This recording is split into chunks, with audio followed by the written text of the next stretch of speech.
మనం ఈరోజు సిలోన్ బచ్చలి ఆకులు వేసుకుని చెక్కలు చేసుకుందాము.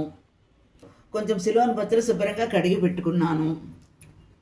ఒక పావు కిలో బియ్యపిండి పెట్టుకున్నాను. 2 చెంచాలు శనగపిండి, ఒక చెంచాడు కారం, 1 చెంచాడు జీలకర్ర, ఒక 2 చెంచాలు వేయించిన పల్లీలు,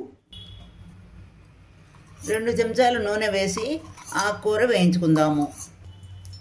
శుభ్రం చేసిన సిలోన్ బచ్చలి వేస్తున్నాను, ఇది వేయించుకుందాము. సిలోన్ బచ్చలి వేగింది, ఒక ప్లేట్లోకి తీసుకుందాము.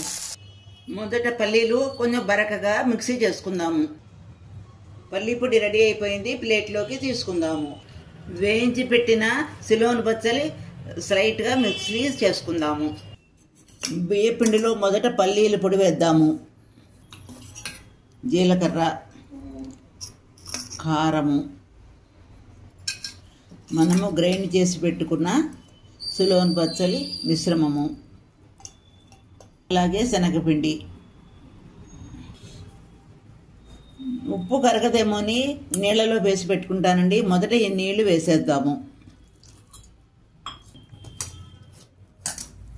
బాగా కలిపేసాను. ఒక 10 నిమిషాలు ఉండాక ఉండలు చేసుకుని చెక్కలు చేసుకుందాము. ఇలా ఈ సైజులో ఉండలు చేసి పెట్టుకుందాము. ఒక ప్లాస్టిక్ పేపర్ పెట్టుకుని నూనె రాసుకుని అలాగే ఉండ కూడా నూనెలో ముంచుకుని ఇలా చేసుకుందామండి. ఇదిగోనండి ఇలా వేసేస్తున్నానండి. ఇలా ఒక్కొక్కటి వేయించేసుకుందాము. ఇదిగోండి ఇది వేగిందండి, తీసుకుందాము. ఇలా ఒక్కొక్కటి చేసేస్తాను. ఇదిగోనండి చెక్కలు తయారైపోయాయి. ఇది మీరు కూడా చేసుకుని రుచి చూసి నాకు కామెంట్ రూపంలో ఎలా ఉందో తెలియజేయండి. లైక్ చేయండి, షేర్ చేయండి, సబ్స్క్రైబ్ కూడా చేయండి.